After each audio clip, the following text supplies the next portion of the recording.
안녕하십니까. 지금부터 한국과총 의학한림원 과학기술한림원 온라인 공동포럼 코비드19 대유행에서 인플루엔자 동시감염을 시작하겠습니다. 전국적으로 코로나 신규 확진자가 속출하면서 3차 대유행이 본격화하고 있는 가운데 겨울철 인플루엔자 유행 시기를 맞아 동시감염에 대한 우려가 커지고 있습니다. 이에 오늘 포럼에서는 각 분야 전문가를 모시고 코로나19와 인플루엔자 동시 감염에 대한 이슈를 살펴보고 대응 방안을 심도 있게 논의하는 자리를 마련했습니다. 오늘 포럼은 코로나 확산 방지를 위해 온라인으로 진행되며 유튜브와 네이버 TV, 카카오 TV에서 한국과총을 검색하시면 시청하실 수 있습니다. 여러분의 많은 시청과 참여를 부탁드립니다. 그럼 행사에 앞서 국민 의례가 있겠습니다. 화면의 국기를 향해 주시기 바랍니다. 국기에 대하여 경례.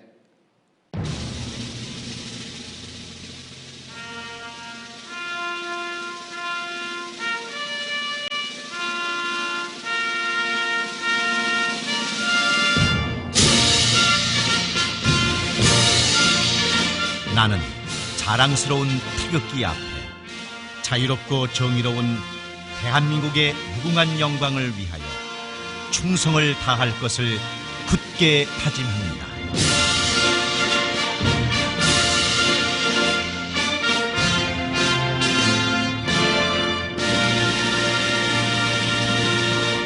바로 다음은 한국과총 이우일 회장님의 인사 말씀이 있겠습니다.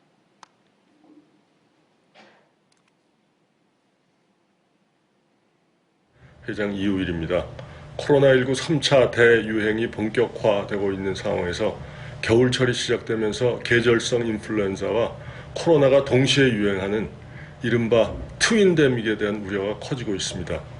지난 9월 영국 보건당국은 코로나19와 독감에 동시에 걸린 사람의 사망 위험이 코로나19에 단독 감염된 사람의 2배에 달한다는 분석 결과를 내놓기도 했습니다. 또 대부분의 동시 감염이 고령층에서 발생하고 있어서 위험성이 더욱 높습니다. 인플루엔자 유행은 일반적으로 2월경에 최고조에 이르기 때문에 트윈데믹에 대한 철저한 대비가 필요합니다.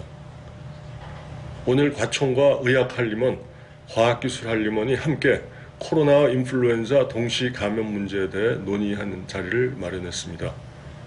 바쁘신 중에도 시간을 내주셔서 발제와 토론에 참여해 주시는 전문가 여러분들께 감사드리면서 시청자 여러분들께서도 많은 관심 부탁드립니다. 감사합니다.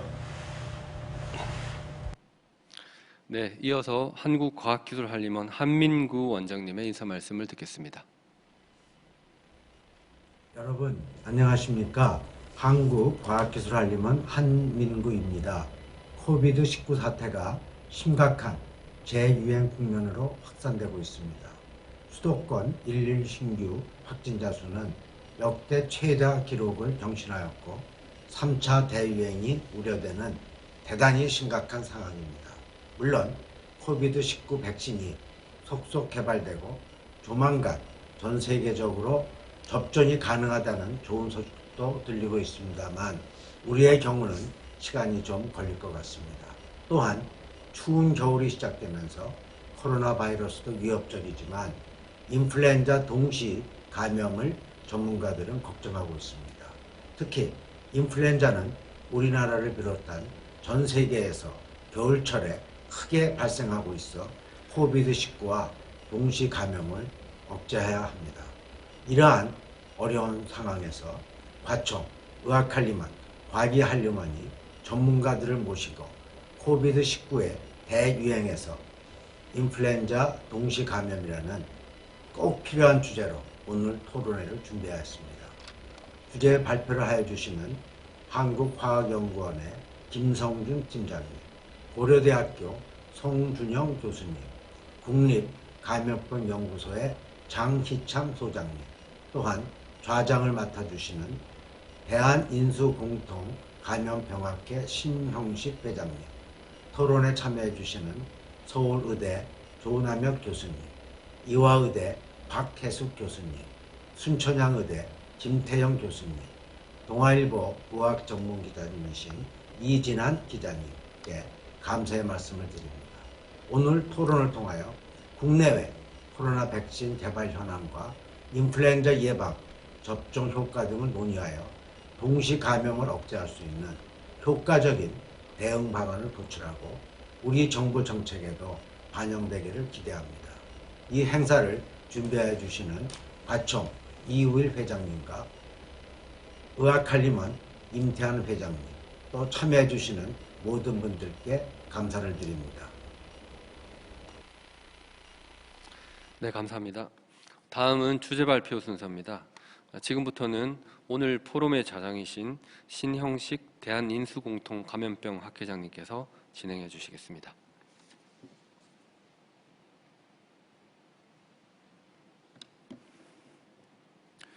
네, 안녕하십니까. 코로나 환자 발생이 국내에서 대폭 증가하고 있어 우려되고 있는 상황입니다. 감염병에서 여러 병원균이 동시에 감염되면 병이 심해지는 것은 일반적인 현상입니다.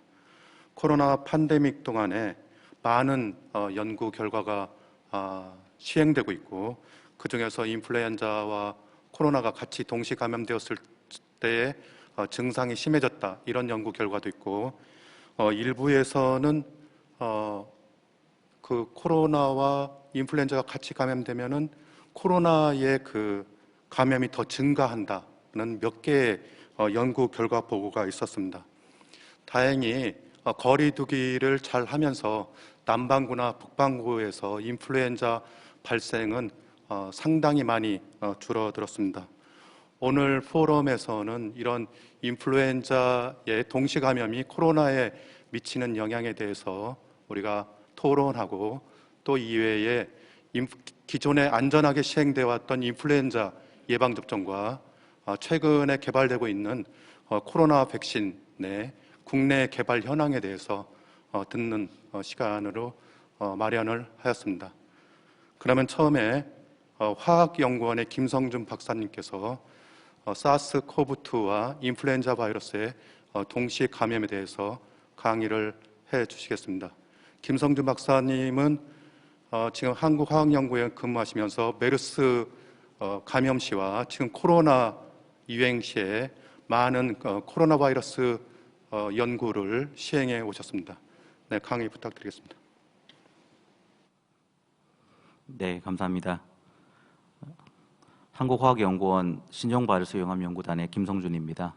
오늘 첫 발표 내용으로서 코로나 바이러스와 인플루엔자 바이러스 동시 감염에 대한 특성과, 그리고 실질적으로 임상적인 그런 보고가 어떤 식으로 되어 있고, 그리고 실질적으로 저희가 연구를 진행을 해서 과학적으로 어떻게 이러한 감염증이 더 심화가 되는지에 대해서 논문과, 그리고 실질적으로 저희 연구팀에서 진행해온 연구 내용을 가지고 오늘 발표를 하도록 하겠습니다.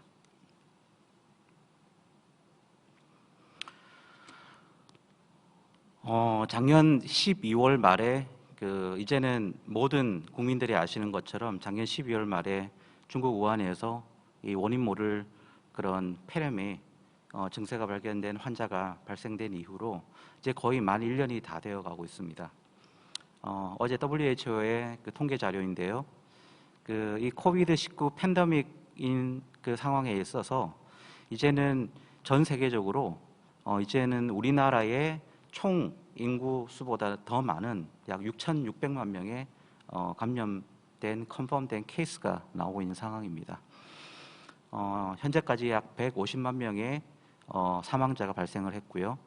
매일같이 50에서 60만 명에 해당하는 새로운 감염증 환자들이 늘어나고 있는 상황입니다. 약 100년 전에 스페인 독감을 많이 비교들을 하고 계시는데요.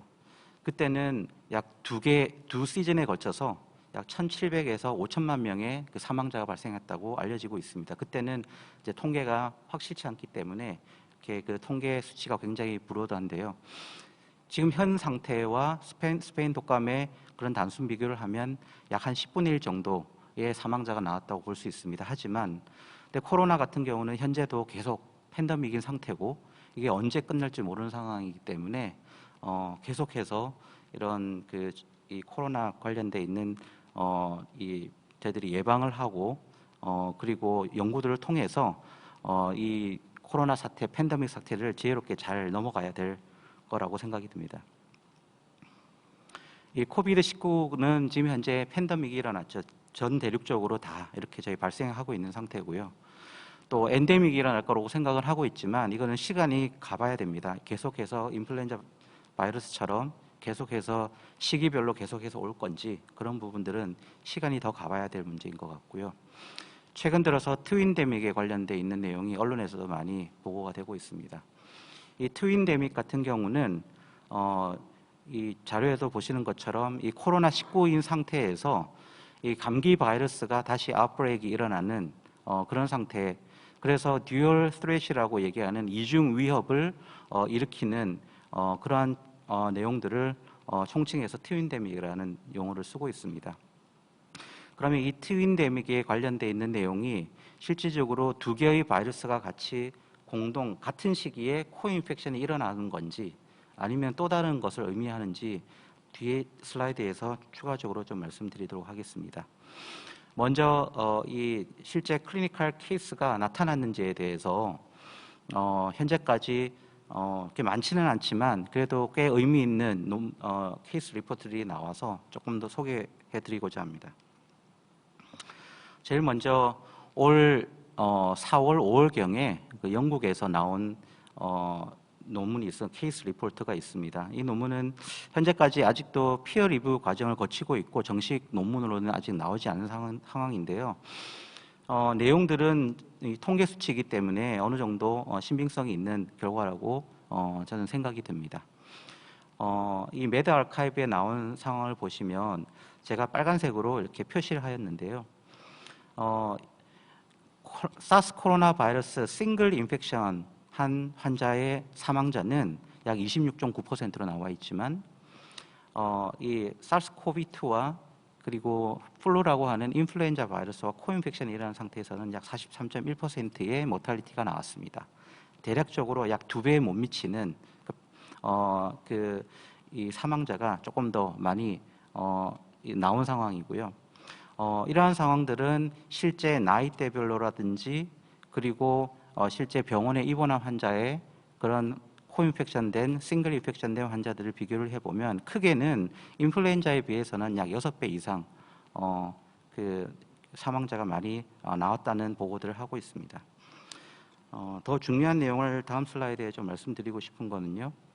이 논문에서는 실질적으로 올 초에 영국 같은 경우는 이미 벌써 올 초에 북반구이기 때문에 겨울 시즌을 맞고 지금 다시 두 번째 겨울 시즌을 맞고 있는 상황입니다. 영국 같은 경우는 올 초에 겨울 시즌을 맞으면서 이 코인펙션된 관련된 내용들을 이렇게 통계 조사를 하여서 이렇게 논문을 낼 수가 있었는데요. 보시면은 초록색으로 나타나는 거는 인플루엔자에 걸린 사람들에 대한 통계를 나타낸 거고요. 그리고 파란 색깔은 사스 코로나 바이러스에 감염돼 있는 그 환자들의 수치를 나타낸 겁니다. 그 밑에 조그맣게 빨간색으로 올라와 있는 그래프가 환자 한 사람의 환자한테서 코로나와 그리고 인플루엔자 바이러스가 같이 진단해서 검출된 환자들을 나타내고 있습니다. 보시면은 빨간색으로 나타나 있는 코인펙션인 같은 경우는 그 환자 수치가 굉장히 미미하다고 생각이 들 텐데요. 이거는 이 환자가 코로나 바이러스가 약 1년 전에 1000명, 하루 1000명 정도 되는 상황에 있어서의 코인펙션 수치고요. 그 밑에 UK 서머리라고 되어 있는 어제 자료를 보시면 하루에 매일같이 생기는 인원이 영국에서는 약 17,000명 정도가 됩니다. 그러면 앞서 이 그래프를 비교를 하게 되면 약 17배의 신규 환자가 계속 나타난다고 할 수가 있는데요. 단순한 상대 비교를 하더라도 코인펙션 환자는 충분히 더 17배 이상 늘어날 수 있다는 그런 통계가 나타날 수도 있습니다. 이 자료에서는 논문에서는 코인펙션 내용에 대해서 많이 얘기를 하는 상황인데 저는 이 자료를 보면서 이 코인펙션보다는 이 시퀀셜 인펙션이라고 하는 순차 감염에 대해서 저는 조금 더 의미를 두고 의미 있게 보았습니다. 실제 바이러스 하는 분들, 바이러스 연구자들께서 많이 알고 있는 것처럼 코인펙션된 케이스는 충분히 많이 일어날 수가 있습니다. 예를 들어서 뭐 C형 간염과 에이즈를 일으키는 HIV 코인펙션 스토리는 굉장히 많이 돼 있고요. 그 감염 경로가 동일하기 때문에 이런 HCV, HIV 코인펙션 스토리는 굉장히 많이 보고가 되어 있는 상황입니다. 충분히 이런 호흡기 경로에 같은 경로에 관련 있는 그런 바이러스들이기 때문에 인플루엔자와 사스 코로나 바이러스의 코인펙션은 충분히 일어날 수는 있지만 동시에 같은 시간에 코인펙션 된다는 것보다는 한번 인플루엔자든지 코로나 바이러스든지 먼저 감염이 된 이후에 그 이후에 다시 또 다른 이종의 호흡기 바이러스가 감염되는 경우가 조금 더 빈번하게 일어나는 케이스라는 것을 알고 있고요. 그래서 이 통계치에서 보시는 것처럼 코인펙션도 가능하지만 이런 순차적 감염도 충분히 더 의미가 있다. 그러면은 이러한 순차적 감염이 어떤 의미냐면 바이러스가 한번 감염이 되면 바이러스는 빨리 몸속에서 있다가 없어지더라도 이 감염증에 관련돼 있는 사이토카인이나 염증성 사이토카인은 계속 남아 있을 수가 있는데 그 상황에서 또 다른 이종의 바이러스가 감염이 되면 이런 감염증을 더 증가시킬 수밖에 없습니다. 그런 부분에서 조금 더 우려가 될 수 있다고 저는 생각을 합니다. 앞서 영국 케이스를 말씀드렸고 여기는 이번 케이스는 이란에서 나온 클리니컬 케이스입니다. 보시면 맨 마지막 그래프에서 맨 마지막 보시면 인플루엔자랑 사스 코로나 바이러스의 코인펙션에 관련되어 있는 내용인데요. 약 22% 생각보다는 여기서는 굉장히 높이 나왔습니다. 그래서 이런 코인펙션이 유럽뿐만 아니라 중동에서도 일어났다는 케이스가 보고가 되고요. 그리고 미국에서도 캘리포니아 여기 스탠퍼드에서 나온 논문, 케이스 리포트인데요. 자마에 나온 논문인데 여기서도 코인펙션 되는 경우를 인플루엔자와 사스 코로나뿐만 아니라 다른 호흡기 바이러스, RSV, 그러니까 Respiratory Syncytial Virus와 같은 또 다른 이제 한국에는 많이 없지만 유럽과 미국에서는 이런 RSV 바이러스가 또 호흡기 바이러스로 많이 나오는데요. 이런 RSV와의 코인펙션 또 다른 인플루엔자 감기증을 일으키는 라이노 바이러스, 그다음에 아데노 바이러스 그리고 또 다른 종의 코로나 바이러스와의 코인펙션 스토리도 충분히 진단을 통해서 같이 코인펙션이 일어날 수 있다라는 그런 케이스 리포트를 제출한 바가 있습니다. 일본과 스페인에서도 코인펙션 스토리에 관련되어 있는 클리니컬 리포트가 잘 보고가 되어 왔습니다. 그 체스트 상에서 보시는 것처럼 아래쪽에 하단에 보시면 뉴모니아가 나서 이렇게 많이 조금 더 심각한 이런 폐렴 증상이 일어났다는 것을 보고를 하고 있는데요. 지금 앞선 슬라이드 몇 장에서 보시는 것처럼 유럽, 미국, 중동, 아시아 전 대륙에 걸쳐서 이 코인펙션된 케이스는 나오고 있습니다. 그래서 이거는 실제 현재 일어나고 있는 상황이고 이러한 부분에 대해서 저희들이 계속 한국에서도 계속 좀 모니터링을 할 이유가 있다고 생각이 듭니다. 근데 지금 워낙 팬데믹 상황이고 제 개인적으로는 지금 워낙 1차적인 대응에서 병원에서 대응을 하고 있는 상황이기 때문에 이러한 그 모니터링을 하는 부분이 조금 부족하지 않나 그런 생각도 좀 듭니다. 그러면 코인펙션에 의해서 이런 코인펙션이 일어나게 되면 실제 바이러스 증식이라든지 아니면 염증이 어떤 식으로 변화가 되는지에 대해서 이 사이언티픽한 에비던스에 관련된 내용들을 좀 말씀드리겠습니다. 잠깐 아주 바이러스의 기초적인 내용에 대해서 조금 말씀을 드리겠습니다.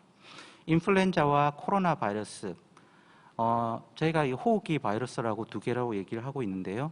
이 두 개의 호흡기 바이러스는 전혀 두 개가 다른 바이러스 종입니다. 인플루엔자 바이러스는 이 껍질로 쌓여져 있고요. 그런데 단일 가닥의 RNA 지놈을 갖고 있지만 마이너스 센스 RNA입니다. 그리고 심텀 같은 경우는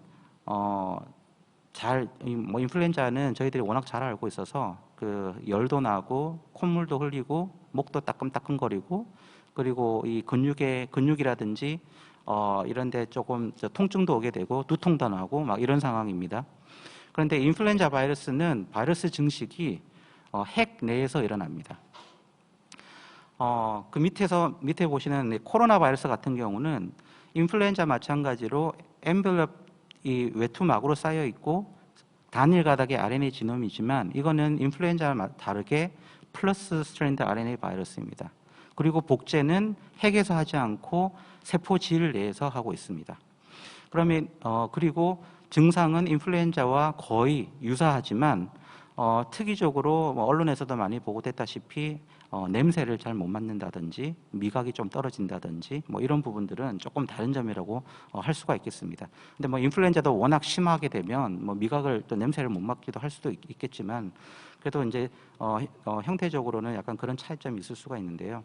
이게 두 개의 전혀 다른 복제 바이러스 증식을 한다든지 아니면 기본적인 분자 바이러스학적인 개념에서 전혀 두 개의 다른 이 두 개의 바이러스가 다시 말씀드리면 이종 바이러스가 한 개체에 들어갔을 때 어떤 식으로 바뀔 수가 있는지에 대해서 논문이 조금씩 보고가 되고 있습니다.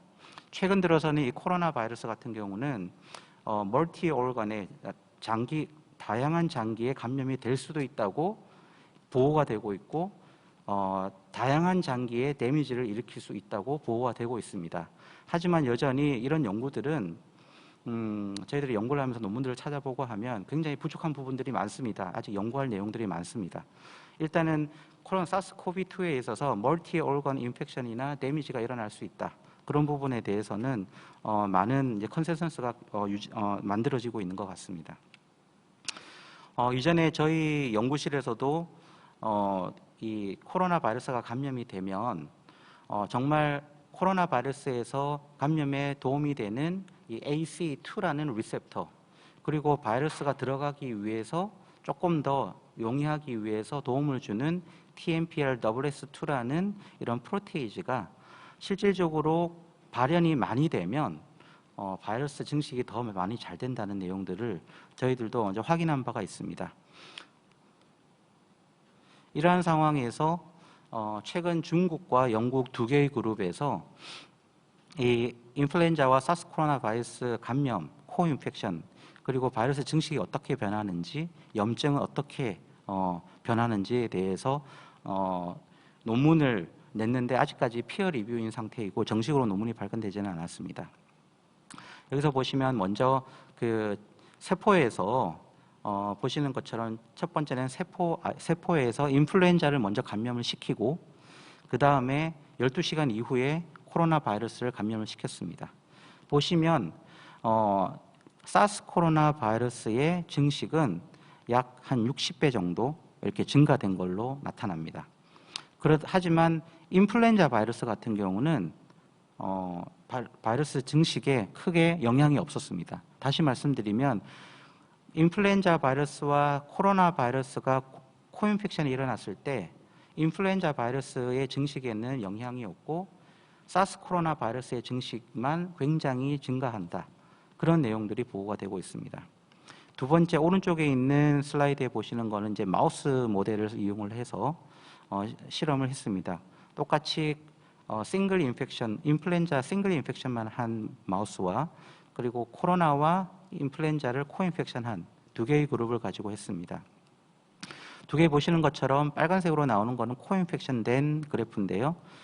사스 코로나 바이러스의 증식은 마우스 개체 안에서도 충분히 많이 증식이 높아진다는 것을 보여주는 데이터고 밑에 이뮤노히스토케미스트리 데이터를 보시더라도 염증성 그런 내용들이 코인펙션에 있었을 때 조금 더 증가한다라는 결과들을 보여주고 있습니다. 근데 이 논문과 마찬가지로 영국에서 나온 논문들을 보면 이 ACE2가 과발현되는 형제전환 마우스 모델을 썼습니다.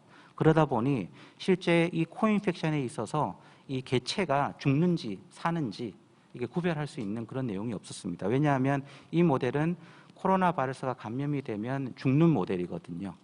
그래서 인플루엔자 때문에 죽는 건지 코로나 때문에 죽는 건지 알 길이 없는 상황입니다. 그래서 뒤에 저희가 진행한 데이터에 대해서 조금 더 말씀드리도록 하겠습니다. 두 번째로 언급해 드릴 내용은 그러면 인플루엔자가 감염이 되면 사스 코로나 바이러스가 감염에 필요한 이 수용체인 ACE2 발현을 증가시키느냐 거기에 대한 내용들이 있습니다. 저희가 그 유전자가 발현되기 위해서는 RNA 트랜스크립션 전사 단계에서 먼저 증가가 되어야 되는데요. 그 증가가 되기 위해서 이 중국 팀도 이 인플루엔자를 감염시킨 이후에 ACE2의 전사의 레벨을 봤습니다. 현저히 많이 증가가 됩니다. mRNA 레벨이 많이 증가가 되는 상황이고요. 그리고 그런데 이제 밑에 단백질 수준을 보게 되면 단백질 수준도 이렇게 올라가 있다고 이렇게 보고를 하고 있습니다. 네, 저희들은 추가적인 내용들을 봤는데 이 단백질 수준에서 저희들과 비교를 하면 조금 다른 내용입니다. 왜냐하면 오른쪽에 논문에 보시면 2014년도에 그 인플루엔자의 그 뉴라미니레이즈라는 또 프로테이즈가 있는데요. 그 엔자임이 ACE2를 클리비지를 시키게 되고 이 클리브드된 ACE2는 세포 내로 엔도점에 쌓여서 인터널라이제이션이 일어나게 되고 그것이 바이러스 증식과 연관성이 있을 수도 있다라는 내용들이 이 논문에는 보고되고 있습니다. 그래서 저희들은 이 논문을 기본을 바탕으로 실제 저희 모델에서 감염을 시켜서 ACE2 레벨을 보면 전사 수준에서는 올라가지만 단백질 수준은 더 떨어지는 그런 패턴들을 저희는 확인하였습니다. 그래서 이 중국에서 나온 논문들과는 동일한 부분도 있고 좀 다른 결과가 다른 부분도 있는데요. 그런 부분들을 피어 리뷰 과정을 통해서 많이 수정이 될 거라고 생각이 듭니다. 또 최근에 셀에서 아주 중요한 논문들이 하나가 나온 게 있는데요. 이 코로나 바이러스 리셉터 ACE2가 인터페론 스티뮬레이티드 진이라는 그런 제목을 가지고 이 논문이 나온 게 있습니다. 바이러스가 감염이 되면 인터페론 반응을 바이러스 회피 기작으로서 인터페론 반응을 억제시킵니다. 완전히 억제시키기도 하고요. 어떤 특정 바이러스들은 좀 마일드한 컨디션으로 계속 유지를 시킵니다. 코로나 바이러스 같은 경우는 지금까지 나와 있는 내용은 완전하게 인터페론 타입 1, 인터페론 반응을 억제시키지는 않는 것 같습니다. 그러면 인터페론 반응이 계속 마일드한 컨디션에서 계속 유지가 될 수가 있는데 이런 상태에서 이 인플루엔자 이 바이러스 증식을 혹시라도 더 증가시킬 수 있지 않을까 그런 내용의 이 논문을 보면서 조금 두려운 생각이 들었는데요. 이 논문에서 보시면 아주 내용이 큽니다. 그런데 제가 그 뒤에 데이터도 있고 시간상 앞서 이 서머리 부분만 잠깐 말씀드리면 일단 마우스 모델에서는 이 사람들도 확인할 수가 없습니다. 왜냐하면 이 사람들도 마우스 모델을 형제자는 마우스를 썼기 때문에 ACE2를 과발현을 시켜놓은 마우스여서 자연적으로 이 ACE2가 유전자가 발현이 조절되는지 안 되는지 확인할 길이 없었던 것 같습니다. 세포주의 인비트로 세포주를 활용한 거 있어서는 인터페론 겜마에 의해서 이 ACE2 유전자 레벨이 증가될 수 있다는 내용을 했고요. 그다음에 프라이머리 휴먼 브론키얼 셀들을 이용을 해서 테스트를 해본 결과 타입 1, 그러니까 인터페론 알파랑 그다음에 타입 2인 인터페론 겜마에 의해서 충분히 ACE2가 인덕션이 될 수가 있다. 또 이 논문에서도 마찬가지로 인플루엔자 바이러스와 같은 다른 이종 바이러스에 의해서도 ACE2의 유전자 발현이 증가가 될 수가 있다. 이런 내용들을 여기에 이 논문에서는 다루고 있습니다. 동물 모델에 대해서 한 번 더 말씀을 드려야 될 텐데 형질 전환된 모델이 아닌 와일드 타입 모델에 있어서는 사스 코로나 바이러스가 감염이 되면 모탈리티가 일어나지 않습니다. 이 개체가 죽질 않습니다. 그리고 이런 원숭이뿐만 아니라 그 페렛, 마우스, 뭐 쪽제비와 같은 거 그런 모든 그 개체에서 보면 지금까지 나온 논문들을 보면 개체가 죽지 않고 바이러스 감염이 됐다가 다시 바이러스는 사라지고 그리고 이 개체는 몸무게가 조금 줄었다가 다시 원상으로 회복되는 그런 패턴들을 보이고 있습니다. 그래서 저희는 형제전환 마우스 모델 같은 경우는 저희가 백신이나 치료제 효능 평가용으로는 가능하지만 이런 바이러스나 염증성 반응을 보기 위한 패소제네시스 연구를 하기 위해는 적합하지 않다고 생각을 했습니다. 그래서 그동안 굉장히 많은 마우스들을 종류들을 테스트를 많이 했고요. 그 중에서 저희가 몇 달 동안 고생을 하다가 저희가 찾아낸 마우스가 이 노령화된 마우스입니다. 에이지드 마우스입니다. 굉장히 에이지드 마우스도 굉장히 나이가 든 마우스인데 이 마우스를 활용을 하게 되면 렁과 이 코어와 나살 터비네이트, 브론키얼, 그다음에 폐 이런 호흡기 계통에 이 코로나 바이러스가 다 감염돼서 증식이 일어난다는 걸 저희가 다 확인을 하였습니다. 이런 마우스 모델을 가지고 저희가 인플루엔자와 같은 코인펙션 스토리를 저희가 취재적으로 진행을 하였습니다. 처음에 이 바디웨이트를 보시면 검은색은 검은색이 아니고 이제 파란색을 보시면 그 사르스 코로나 바이러스만 저희가 감염을 시킨 마우스인데 몸에 크게 변화는 없습니다. 개체 간에 조금씩은 차이는 있었지만 큰 변화는 없습니다. 조금 감염 초기에 약간 떨어졌다가 올라가는 패턴들인데요. 인플루엔자 바이러스는 저희가 반수치 사량을 여기가 LD50라고 하는 반 정도의 이 개체가 죽을 수 있는 아주 마일드한 컨디션의 바이러스를 넣었습니다. 보시면은 이게 빨간색으로 보시던 게 이제 코인펙션인데요. 이 코로나와 인플루엔자를 같이 공동 감염을 시키면 이 개체에서는 확실하게 모탈리티가 일어나는 걸 저희가 확인하였습니다. 오른쪽 그래프는 저희가 그 바디웨이트과 더불어 오른쪽에 생존율을 나타내는 그래프인데 저희가 코인펙션 시킨 이 에이지드 노령화된 마우스는 100% 다 죽었고요. 그리고 인플루엔자 바이러스만 감염시킨 건 한 50% 정도 이렇게 죽었습니다. 그래서 이 마우스 모델을 이용을 해서 저희가 계속해서 이 코인펙션 스토리를 만들어가고 있는 상황입니다. 이 마우스 모델에서 저희들 똑같이 바이러스를 감염 코인펙션을 하게 되면 인플루엔자의 증식은 변화가 없었는데 코로나 바이러스 같은 경우는 증식이 많이 증가되는 것을 저희가 확인하였습니다. 그래서 저희들이 RNA 레벨들을 그리고 단백질 레벨들을 확인할 수가 있었습니다. 마지막 슬라이드인데요. 마지막에 그러면은 저희가 염증을 이런 노령화 마우스에서 이 코인펙션이 일어나게 되면 어떤 사이토카인들의 패턴이 있는지 지금 코로나 때문에 사이토카인 스톰과 관련된 많은 내용들을 하고 있지만 실질적으로 그 정도의 사이토카인 스톰이 일어났는지에 대해서 저희가 좀 조사를 하고 있고요. 대표적으로 가장 중요한 사이토카인인 TNF-알파와 IL-6가 코인펙션 모델에서 많이 증가가 됐다는 것을 확인할 수가 있었고 대신에 엔타이 인플라마토리 사이토카인 대표적인 인터페론 겜마와 IL-10 같은 경우는 크게 증가되지 않는 그런 내용들을 확인할 수가 있었습니다. 그래서 이러한 내용들이 코인펙션된 환자의 어떤 감염증과 어떤 식으로 연관성이 될지에 대해서 저희들이 계속 연구를 하고 있습니다. 추정 서머리를 해드리면 이 코인펙션이 실질적으로 가능하고 그리고 순차적인 감염도 충분히 일어날 수 있다. 그리고 인플루엔자뿐만 아니라 다른 호흡기 계열의 바이러스들과도 이런 코인펙션 그리고 시퀀셜 인펙션이 충분히 일어날 수 있다라는 그런 내용들을 좀 말씀드려야 될 것 같습니다. 그리고 조금 더 확장을 시키면 저희가 이런 호흡기 바이러스뿐만 아니라 이런 크로닉 바이러스들 몸속에서 몸에 오래 있어서 면역 반응을 떨어뜨리든지 암으로 발전시키는 B형 간염, C형 간염 바이러스와 같은 그런 바이러스들과도 충분히 코인펙션이 일어날 수가 있습니다. 밑에 두 개 논문을 보시면은 실제 HCV와 HBV 그래서 코로나와의 코인펙션 케이스 리포트도 아주 미미하게 한두 편씩 나오고는 있지만 이 실제 간 질환의 증상 간 섬유화가 뭐 급하게 간다든지 그런 내용에 대해서는 아직까지는 리포트 되지 않습니다. 굉장히 짧은 시간 내에 모니터링을 하다 보니까 그럴 수도 있다고 생각이 드는데요. 이런 코인펙션 스토리는 언제든지 일어날 수 있기 때문에 저희들이 가능한 한 이 코로나 바이러스가 감염되지 않도록 저희들이 계속해서 예방하고 조심하는 게 좋겠다고 저희들이 이 자료를 준비하면서 좀 생각을 하게 되었습니다. 이상 발표를 끝내도록 하겠습니다. 감사합니다. 네, 발표 감사드립니다.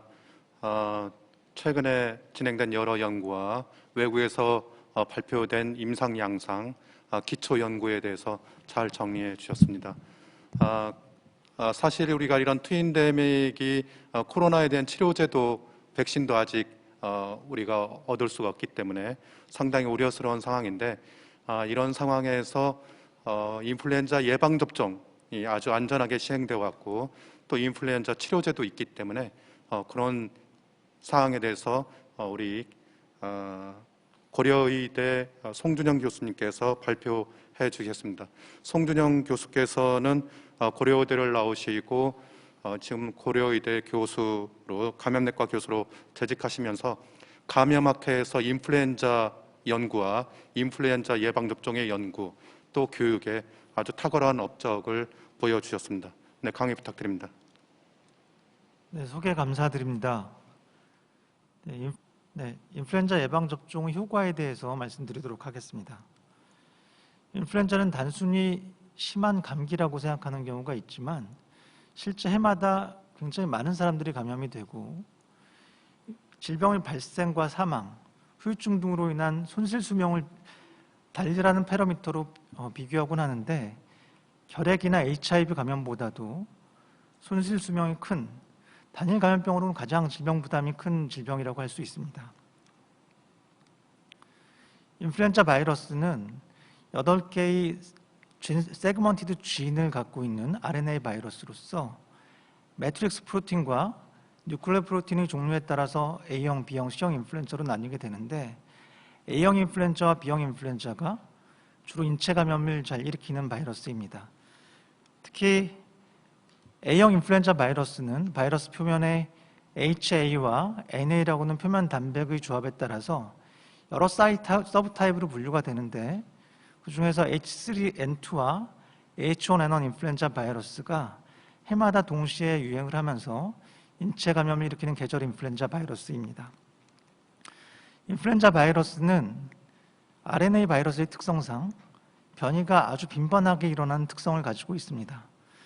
우선 해마다 HA 진의 포인트 뮤테이션에 의해서 소변이가 발생할 수 있고 서로 다른 R형의 바이러스 간에 8개의 진 세그먼트 중에서 일부를 교환함으로써 유전자 재조합에 의해서 전혀 서로 다른 항원성을 가진 대변이 바이러스가 출현할 수 있는데 주로 조류 인플루엔자나 돼지유래 인플루엔자 바이러스로부터 유전자 세그먼트를 교환함으로써 대변이 바이러스가 출현하고 그 중에 일부는 대유행을 일으킬 수 있습니다. 인플루엔자 소변이는 해마다 일어날 수 있지만 대개는 2, 3년 간격으로 일어나고 이런 소변이가 크게 일어날수록 그의 유행의 규모가 커지게 되고 10년에서 40년 간격으로는 대변이 바이러스에 의해서 대유행이 발생할 수 있는데 모든 대변이 바이러스가 대유행을 일으키는 것은 아니고 대변이 바이러스가 실제 인체 감염을 일으킬 수 있고 사람 간의 전파가 용이하고 실제 시리어스한 휴먼 인펙션을 일으킬 수 있는 능력을 획득할 때 대유행으로 진행이 될 수 있습니다. 그래서 과거의 인플루엔자 대유행은 10년에서 40년 간격으로 발생해 왔고 2009년 H1N1 팬데믹 이후에 10년 이상 경과를 해서 팬데믹 발생이 가까우지 않았나 그런 우려를 하고 있었는데 올해는 코비드-19 팬데믹이 발생을 했지만 향후에도 인플루엔자 팬데믹 가능성에 대해서 이런 대변이 바이러스 출현에 대해서 지속적으로 모니터할 필요가 있습니다. 우리가 해마다 인플루엔자 백신 접종을 해야 되는 첫 번째 이유는 이처럼 인플루엔자 바이러스는 해마다 변이가 발생할 수 있기 때문입니다. 인플루엔자 백신을 해마다 접종해야 되는 두 번째 이유는 백신 접종을 통한 면역 지속 기간이 짧기 때문입니다. 보시는 것처럼 백신 접종 후 1개월에서 6개월 사이에는 항체 효과가 완만하게 감소하고 대개 프로텍티브 엔티바디 레벨이라고 얘기하는 40 이상으로 대부분 유지가 되지만 6개월 이상 경과하면서 가파르게 항체 효과가 감소해서 실제 한 10개월 이상 경과하게 되면 접종 전 수준으로 떨어지게 됩니다. 백신의 효과를 평가한 연구에서도 인플루엔자 백신 접종 후 1개월째 가장 효과가 좋고 시간이 경과함에 따라서 백신 효과가 감소해서 1개월마다 한 10% 정도가 감소해서 6개월 이상 경과하게 되면 유의한 백신의 예방 효과를 기대하기 어려운 수준으로 낮아지게 됩니다. 해마다 인플루엔자 백신은 9월 중순에 식약 처가를 받아서 시판이 되게 되는데 어르신들이 너무 일찍 백신 시판이 되면 9월 말, 10월 초에 접종을 하는 경우가 있는데 이렇게 너무 일찍 접종을 하는 경우에는 인플루엔자가 한참 유행을 한 3, 4월에는 이미 6개월 이상 경과해서 백신이 유효한 효과를 기대하기 어렵고 그래서 백신을 접종했음에도 불구하고 인플루엔자에 감염되는 사례가 빈번하게 발생할 수 있습니다. 따라서 인플루엔자 백신의 적절한 접종 시기는 10월 말에서 11월 초에 접종을 해야지 인플루엔자 유행 기간 동안 충분한 예방 효과를 기대할 수 있습니다.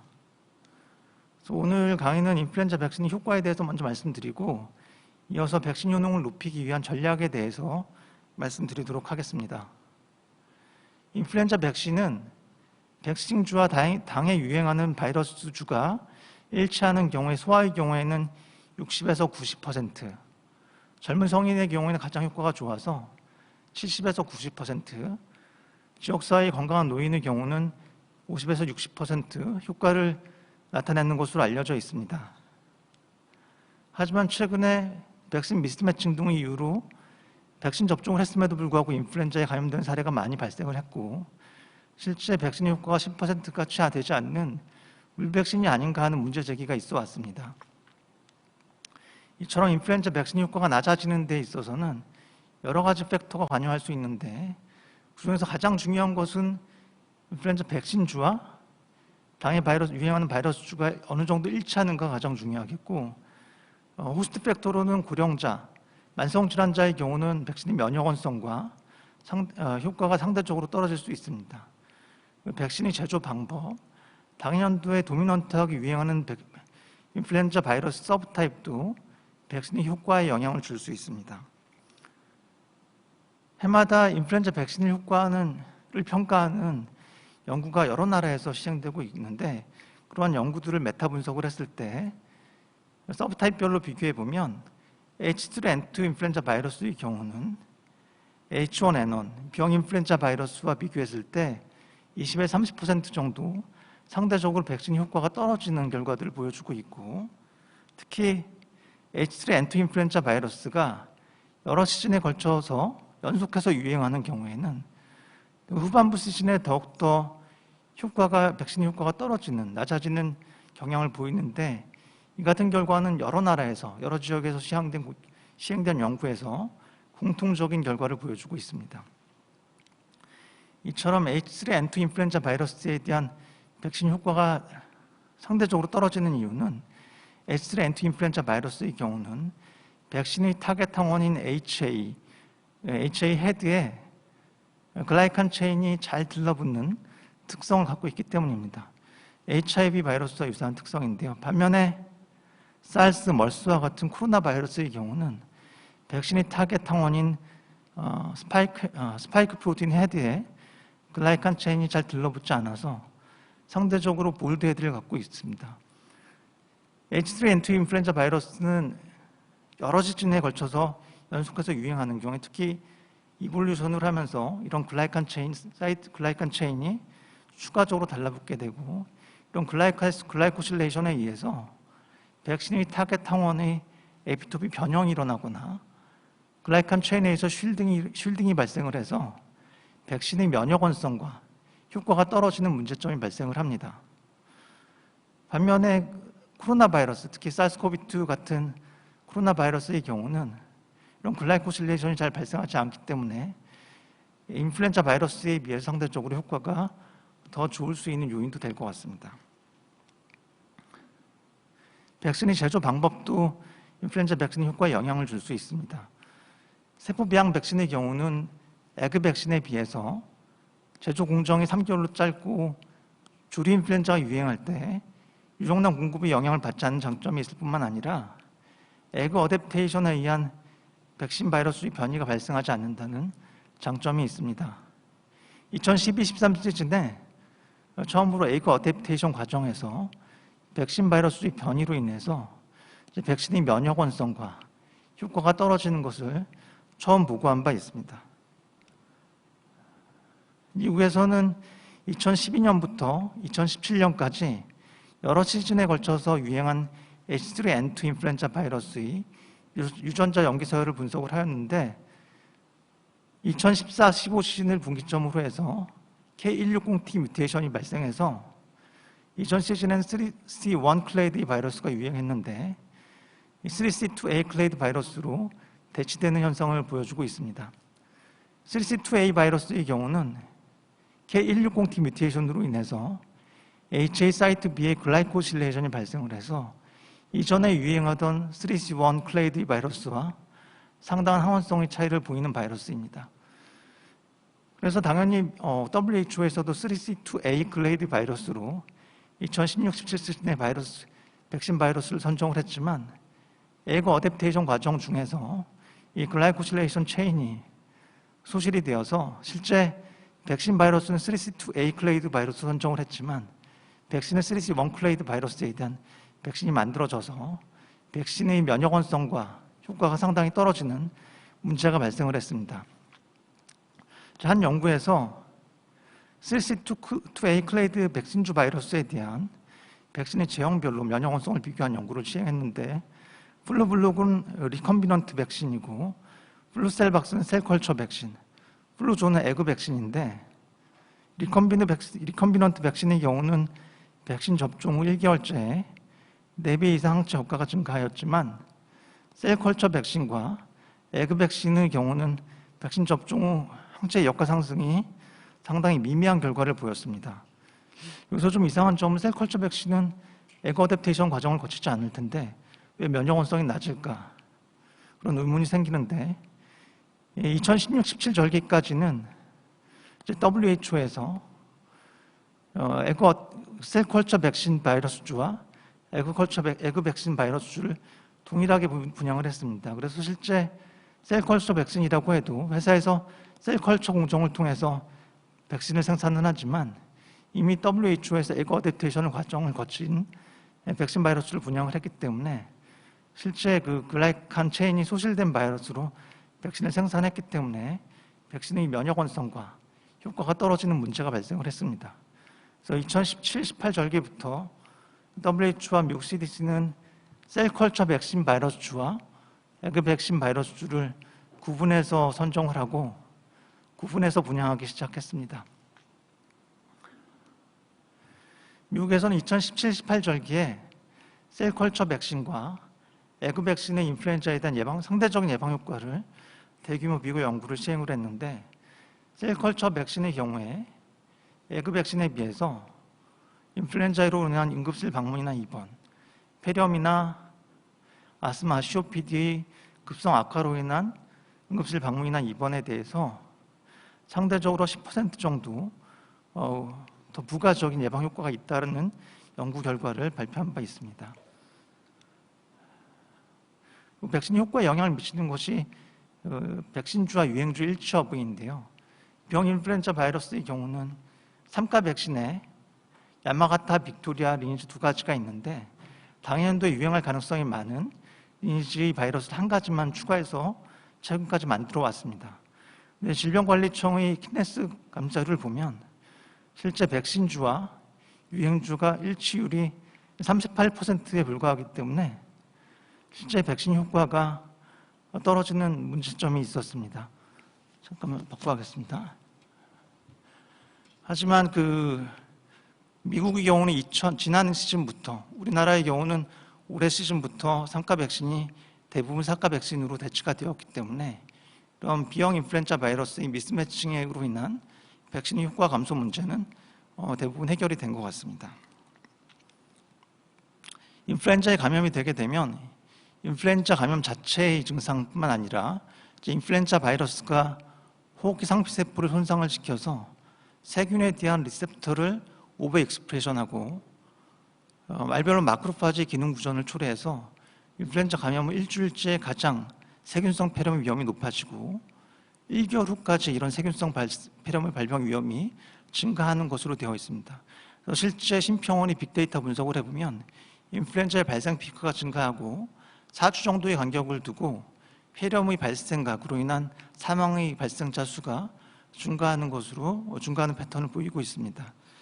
그래서 실제 여러 나라에서 여러 연구에서 인플루엔자 백신이 폐렴을 예방하는 효과가 있는지를 평가하였는데 연구 디자인마다 연구 대상 인구에 따라 조금씩 차이가 있지만 30에서 50% 정도 인플루엔자 백신이 폐렴을 예방하는 효과가 있다는 것을 보여주고 있습니다. 다음으로 백신 효능을 높이기 위한 전략에 대해서 말씀드리겠습니다. 인플루엔자 백신은 현재 면역원성을 평가해서 60세 이상 고령자의 경우는 HI 항체 효과가 1대 30, 젊은 성인의 경우는 1대 40 이상인 경우 기준으로 허가를 해주고 있는데 이 같은 1대 30 또는 40의 항체 효과는 실제 인플루엔자가 백신주와 유행주가 매칭되는 시즌에 인플루엔자 바이러스에 노출되었을 때 50% 정도의 예방 효과가 있는 정도의 면역원성입니다. 실제 80에서 90% 이상 예방 효과를 얻기 위해서는 1대 100 정도 수준의 높은 수준의 항체 효과가 필요한데요.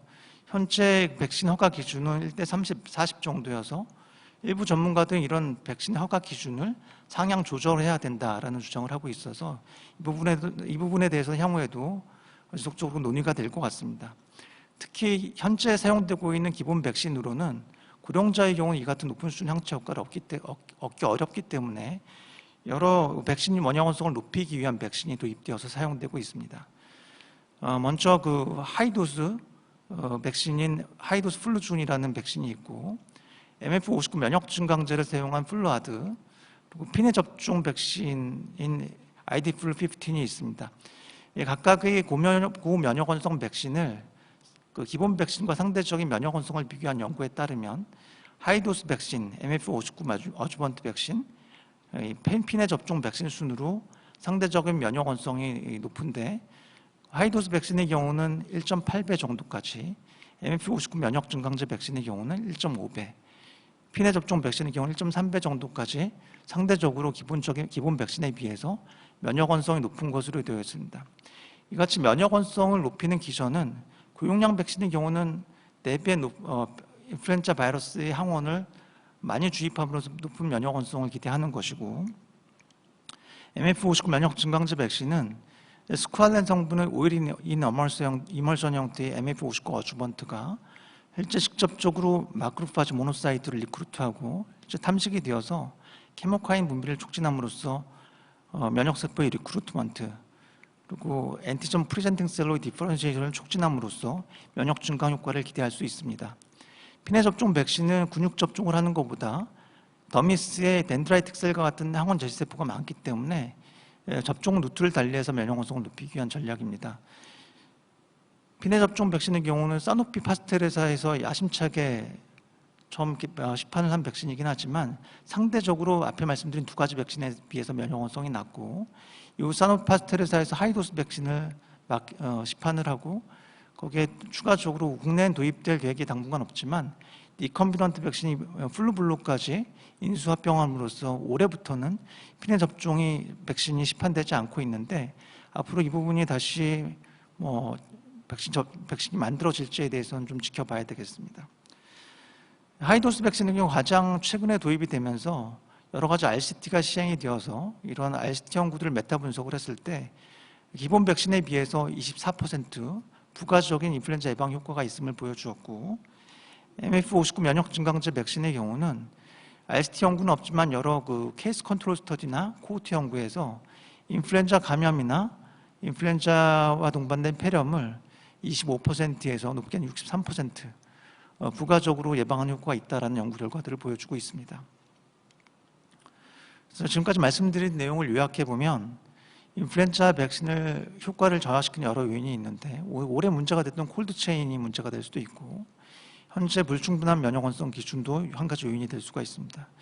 H3N2 인플루엔자 바이러스의 경우에는 포인트 뮤테이션에 의한 글라이코실레이션이 진행이 되어서 백신의 면역원성 효과가 떨어질 수 있기 때문에 보다 정확히 예측하는 시스템이 필요할 것이고, 에그 어댑테이션 과정에서 백신 바이러스의 변이로 인해서 백신 효과가 떨어질 수 있습니다.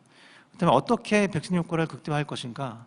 백신의 면역 효과는 한 6개월 정도가 지속되기 때문에 백신 접종 시기가 중요한데 10월 말에서 11월 초에 접종하는 것이 좋겠고, 에그 어댑테이션 과정에서 백신 바이러스의 변이 가능성을 고려하면 향후에 에그 백신 플랫폼보다는 셀컬처 백신 플랫폼 또는 리컴비넌트 백신 플랫폼이 좀 더 유리하겠고, 고령자에 대해서는 MF59 면역 증강제 백신이나 하이도스 백신, 미국에서만 사용되고 있는 아직은 국내에 들어올 계획이 없는 리컴비넌트 백신들이 면역 원성이 상대적으로 좋기 때문에 적극적으로 고려해 볼 필요가 있겠습니다. 네, 이상 마치겠습니다.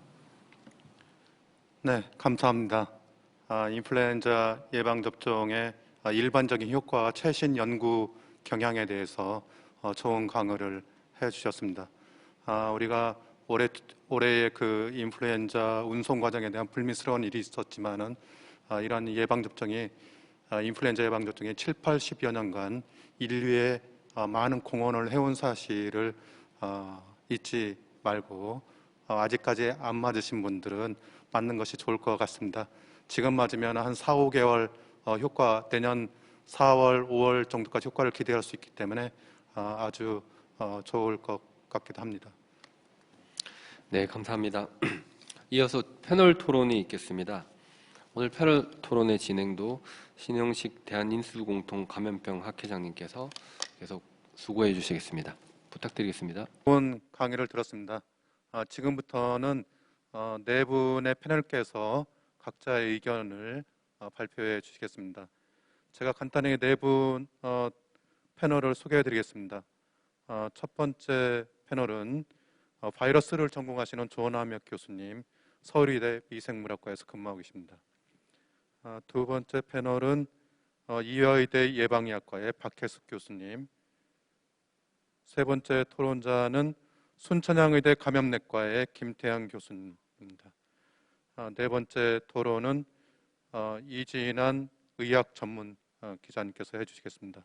먼저 바이러스를 전공하시는 조남혁 교수님께서 패널 토론을 해주시겠습니다.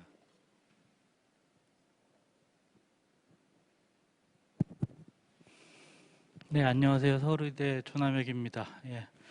오늘 그 메인 주제는 인플루엔자와 그 코비드19 바이러스의 동시 감염인데요. 앞에 이제 선생님들이 잘 설명을 해주셨지만, 이 동시 감염이 물론 감염이 되면 이제 병원성이 더 증가할 가능성이 높습니다. 하지만 이 코비드19 상황 때문에 지금 대부분의 사람들이 마스크를 쓰고 개인 위생을 철저히 하고 거리 두기를 하면서 이 인플루엔자, 독감을 비롯한 다양한 이런 호흡기 감염증들이 전체적으로 아주 예년에 비해서 현저히 줄어 있는 상황이고요. 그래서 이런 동시 감염에 의한 위험도는 우려가 되긴 하지만 그리고 그렇지만 조금 작을 것 같고, 그리고 이제 인플루엔자의 경우에 우리가 이제 독감 백신을 맞았습니다. 그래서 백신을 맞은 경우에는 그런 감염 위험성이 더 줄기 때문에 또 추가로 이런 동시 감염의 위험성을 또 낮출 수가 있습니다. 그래서 이런 위생관리 철저하게 하고 거리두기 하고 독감 백신을 맞음으로써 동시 감염성에서 오는 아예 확률을 줄일 수가 있기 때문에 이거 자체가 이제 매우 중요하다고 볼 수 있고, 동시 감염에 의한 그 중증도 그 더 위험도가 증가하는지 이런 것들은 여러 연구를 통해서 더 추가적으로 확인하거나 앞으로 진행되는 상황을 조금 더 봐야 될 것 같습니다. 그리고 이제 저는 실험실은 이제 이 바이러스의 그 변화를 주로 연구를 하고 있는데요. 지금 전 세계적으로 엄청나게 많은 바이러스가 이제 확산이 되어 있고 돌연변이도 많이 생기고 있습니다. 근데 이제 대부분의 돌연변이들이 그 아주 일부만 이제 국지적으로 일시적으로 나타났다 사라지거나 적은 숫자가 존재하는데, 그 중에 일부는 앞에 백신 얘기를 하면서 나왔던 그런 항체 반응을 회피할 수 있는 것들이 이미 몇 가지가 보고되고가 있습니다. 지금 바이러스 자체도 원래의 바이러스하고 돌연변이 바이러스가 지금 사람들 안에서 서로 경쟁을 하고 있습니다.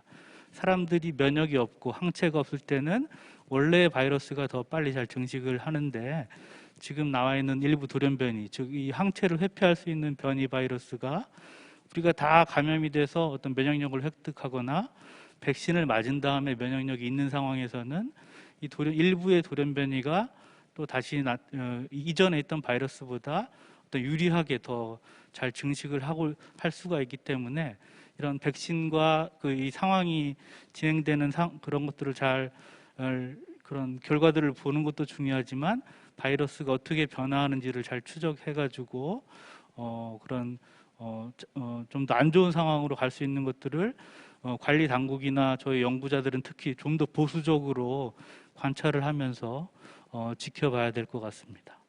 네, 이상입니다. 네, 좋은 의견 감사합니다.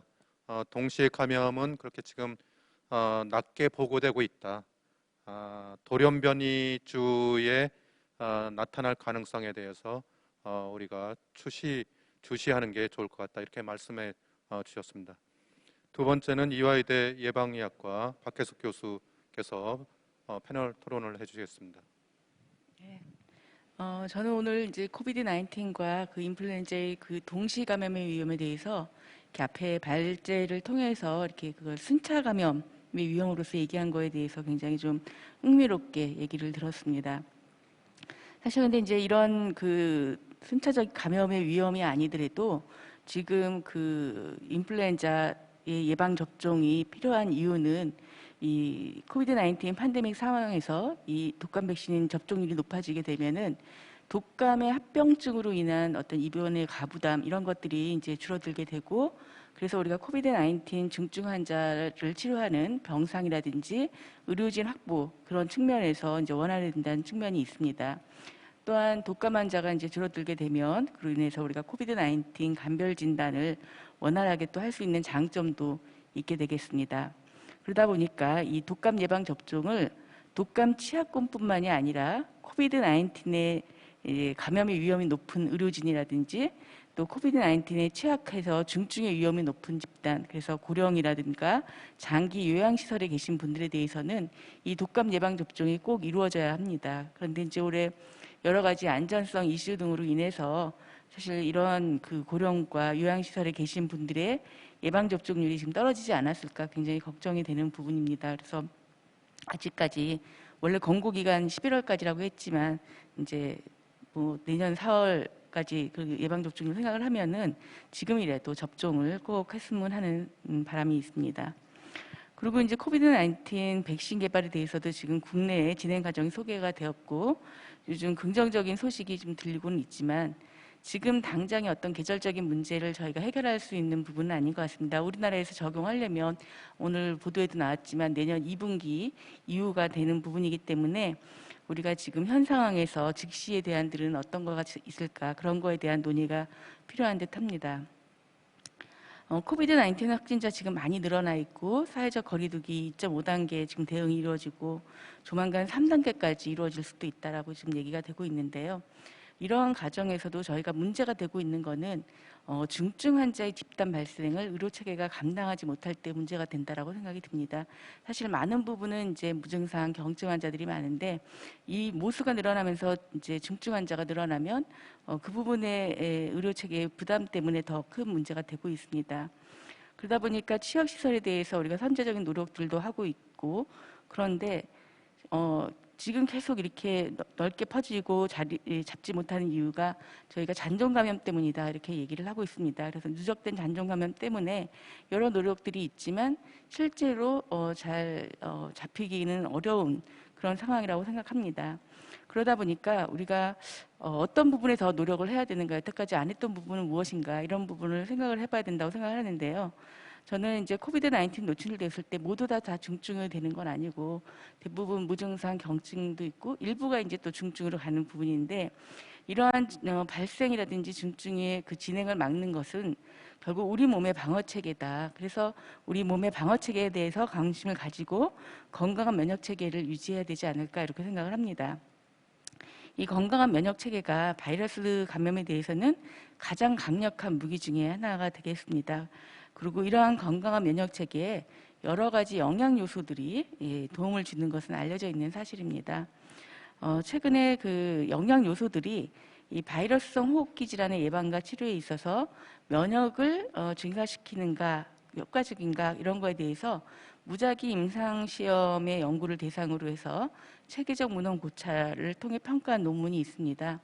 그 평가에서 바이타민 A, D, 징크, 셀레니움, 커퍼 보충제가 인플루엔자와 같은 바이러스성 호흡기 질환의 예방에 이제 효과가 있다 이렇게 평가를 했고, 그래서 이제 코비드-19도 바이러스성 질환이기 때문에 이 코비드-19의 예방을 위해서도 우리가 하고 있는 현재 기본적인 위생에 더해서 이러한 영양 요소들의 섭취를 이제 권고를 하고 있습니다. 이러한 영양 요소들이 대부분 이네이트 이뮤니티와 어댑티브 이뮤니티 다 이제 그런 이뮤니티를 향상시키는 걸로 나오고 있는데요. 이 중에 저는 이제 바이타민 D 얘기를 오늘 하려고 하고 있습니다. 이 바이타민 D는 체내 농도가 이제 결핍인 경우에 보충제를 이제 권고하고 있는 항목입니다. 지금과 같은 겨울철에 더욱 권고가 되고 있는데요. 바이타민 D는 션샤인 바이타민이라고 해서 우리가 햇빛 노출에 의해서 체내에 생성이 되고 있습니다.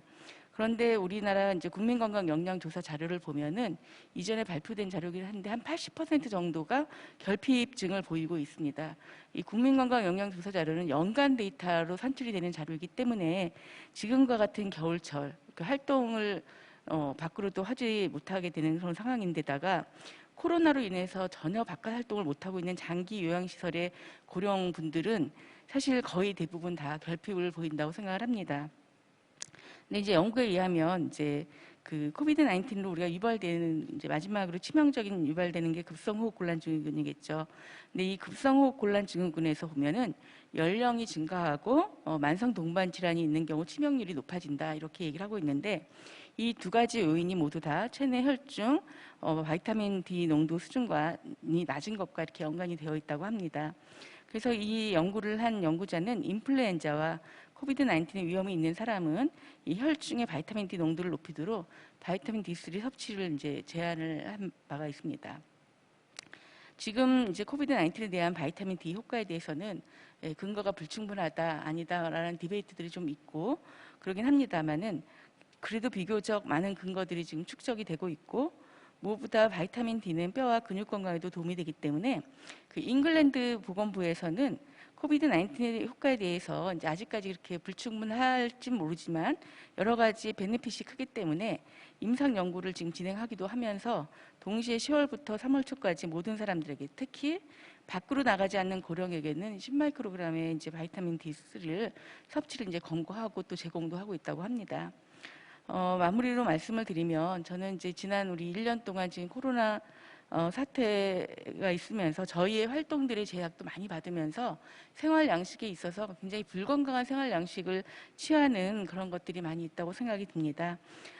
인플루엔자와 코비드 19 동시 감염이 우려되는 이 상황에서 꼭 동시 감염이 아닌다 하더라도 사실은 코비드 19이 지금 중증도가 계절적인 특성으로 가중되고 있는 상황에서 우리가 손 씻기 등 기본적인 위생은 뭐 당연히 필요한 부분이지만 거기에 더불어서 이렇게 우리의 면역력을 증가시키는 그런 건강한 생활 양식이 필요하다고 생각을 합니다. 그래서 우리 질병관리청에서 전문가 집단과 논의를 해서 대중적인 가이드를 좀 만들어서 제공을 해주셨으면 좋겠고요.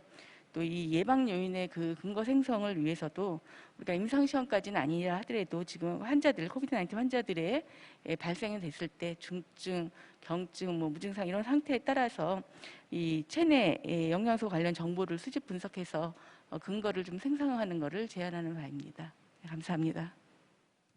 네, 감사합니다. 인플루엔자 예방 접종의 효과 필요성 그리고 코로나 백신 이외의 여러 가지 호흡기 바이러스 감염에 효과적인 건강 보조제, 운동 이런 것 등에 대한 필요성에 대해서 의견을 주셨습니다.